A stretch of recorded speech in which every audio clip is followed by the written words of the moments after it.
Welcome to History Hiker. I'm Scott, and today we are in Mobile, Alabama. We are here at the Magnolia Cemetery, a historic cemetery in Mobile, Alabama. And we are, if you'll pan around, we are in an area called the Confederate Rest, which is one of the historical sites in the cemetery. We also found today a place that's called the Jewish Rest, which about 3 or 4 Confederate soldiers are buried over there in the Jewish Rest also. I'm standing by a grave marker for a possible family connection. This is a marker for Thomas Clifton that fought for the Confederacy, and I did have a family member named Thomas Clifton that fought for the Confederacy. So this could possibly be his grave marker here in Mobile, Alabama. I did have family in Alabama, in the Mobile area during the war. So we're out here today. Actually, let's walk a little bit. We are down here today actually looking for a particular grave marker of an individual that was mayor of Mobile during the Civil War. This is a picture of him, what he would have looked like in that time period. We could not find his grave marker today, but we did find a picture of his grave marker. So this is a grave marker of, the grave marker says Major, his Robert H., not sure how to pronounce his last name. His last name could be pronounced Slough or it could have been pronounced Slough. So we were looking for his grave marker, and give you a little bit of history. It was in April 12th of 1865 that the Union had fought at Fort Blakely. They had fought at the Spanish fort. They had already had the Battle of Mobile Bay. Mobile was one of the last Confederate strongholds during that time. So as he's mayor, and Mobile is pretty much surrounded. There is no more hope for the Confederacy at this time. Robert E. Lee had surrendered his army. Johnston had surrendered his army. You had General Maury, who was over this area for the Confederacy. You had different Confederate generals at Spanish Fort, at Fort McDermott of Fort Blakely. All of those forts had fought their battles. They had lost. On April the 12th, the what remains of the Confederate Army in Mobile, Alabama, are leaving. There are reports, merchants have wrote in their diaries and left articles in newspapers that were around at that time, that the Confederate forces were leaving Mobile. As they were leaving Mobile, they set the cotton bales on fire. And as they're setting the cotton bales on fire, the citizens of Mobile are rushing to put out the bales of cotton. They're trying to save the cotton. Also at that time, one person that saw these actions taking place said that the streets were filled with people, and I'm rephrasing his statement, but they were filled with people, and to him the streets were packed as if they would have been packed during Mardi Gras. They had people who were rushing and storming the storehouses that had rice and bread and things. The same person that talks about looking like Mardi Gras during that time would also say that he was shocked to see women and children leaving the storehouses with rifles, bayonets, swords, weaponry, signal flares, and those type of things also. And so as we're walking, if you look right over in that direction, you're going to see another marker. This grave marker is for a prominent general that fought during the Civil War. This is where General Braxton Bragg is buried. in Mobile, Alabama. Now, what we will note about Braxton Bragg is that he was not a great general. Some would say that he is the worst general of the Confederacy. Many of his equals, as far as rank go, are going to say that Jefferson Davis done something that God couldn't even do, or tried to do something that God couldn't even do, and that was Jefferson Davis tried to make a general out of Braxton Bragg. Now, Braxton Bragg did fight in the Mexican War and had a very good record during that time. He was doing very well for himself in the Union Army. But the bottom line is, and history will record it this way, is that Braxton Bragg was not fit to be a commanding general. So we're going to move on up front here to this monument, this obelisk that's in front of us. And we're going to look at this also because this is also something historical that took place in Mobile, Alabama, that many people just may not be aware of. But in Mobile, Alabama, there was built the CSS Hunley, which was the first submarine to be built and to be used in battle.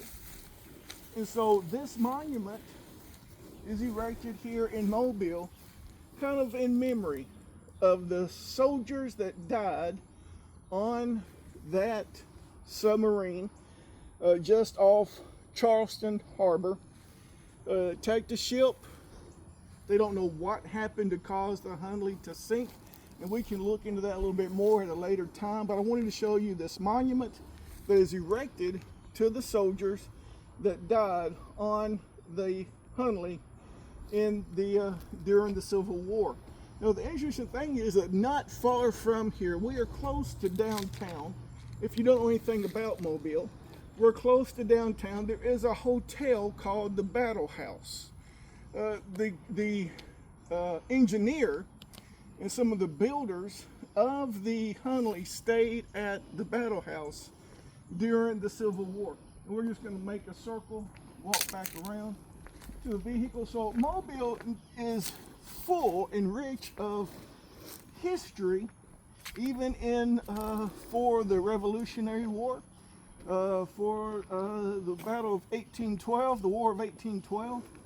But today we're focusing on the Civil War. That's our main focus on our History channel. And Mobile is full of Civil War history. It is also not far from here, not far from downtown, that after the surrender of Mobile, downtown, around the docks at that time, we're going to visit that site at a later date, there was an ammunition warehouse of where gunpowder and other ammunition was kept after the war, kind of the ammunition and things that the Confederacy left behind. And so during that time, maybe in May of 1865, that there is an explosion at that warehouse. This explosion kills and wounds 300 people. So we mentioned the Battle House. The Battle House is not right near this site. It's a couple of miles away from this explosion, but the explosion was so powerful that it blew the windows out of that Battle House hotel. And when it happens, the Union forces actually had thought that those Confederate forces that had left Mobile had regrouped in Meridian, because that's the area that they went to, I believe, when they left Mobile, was back to Meridian. They had come back and that they were the city of Mobile. They come to find out that wasn't true. But the explosion took place. As I said, it killed and wounded somewhere around 300 people and blew a little larger than a 30-foot crater into the earth where it was sitting. It, if I remember correctly, it even sunk a ship just the power of that explosion had enough inertia behind it and everything that it sunk a ship out there into the bay. So this is just a little bit of history here in this Magnolia Cemetery. If you were to drive around here, you're going to see Confederate battle flags on several other grave markers outside of the Confederate rest. We found one today of what they call the boy general of the Confederacy. We're going to research that, tell you about him. We found one today of a lady who has a Confederate marker by her grave, and she was a nurse for the Confederacy here in Mobile. There was a lady, and we'll talk about her in another video, that built a private hospital during the time of the Civil War in Mobile that is not far from here. And the hospital is not there, but there is a cottage there where she lived. So we'll go there, we'll talk about that hospital that she built, we'll talk a little bit about her. So these are just a couple of things that we have found in Mobile that we're going to be going to, different sites, different locations, much more history in Mobile than a person would think would be. But remember this, that Mobile is the last Confederate stronghold to surrender. Mobile was an area that General Grant wanted. Okay, he wanted to take Mobile.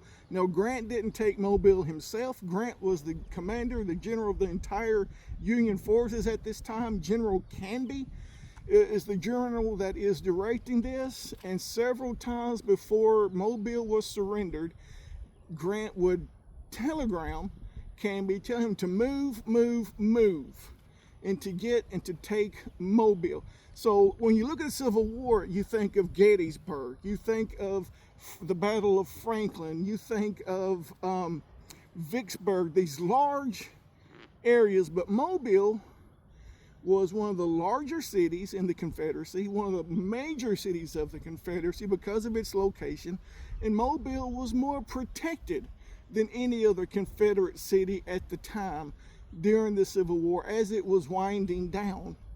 And Grant wanted Mobile, and General Canby wasn't moving fast enough. They experienced, if you're in Mobile, from Mobile, you know that March, April, May are the rainy season for Mobile. So Canby is dealing with the swamp, he's dealing with the roads, he's dealing with the weather, and he's dealing with sickness as he's trying to make his way from Spanish Fort, and other Union armies making their way to Mobile are dealing with the same thing. They're dealing with supply issues, they're dealing with rationing issues. But we do know, one, as we wind this up, going back to the mayor, and that day in April 1865, April 12th, one citizen of Mobile will say they remember seeing the mayor in his buggy pulled by two white horses, and he has a large pole attached to his buggy. Attached to that large pole is a large white flag, and he is going to meet, I believe, General Canby. He is going to meet him to set up the surrender of Mobile on what was then called Shell Road. We do know that the official surrender is going to be done by General Taylor, which was President Zachary Taylor's son. He is going to meet with some other generals in Central Nell. We'll be going to Central Nell at some point and visiting that surrender site. But we wanted to make this video, kind of reintroduce ourselves. This is the History Hiker. That's what we're going to do. Hike through history, take you along with us, and we're going to discover not just in Mobile, but other areas around this area and more of the Civil War. Thank you for joining us.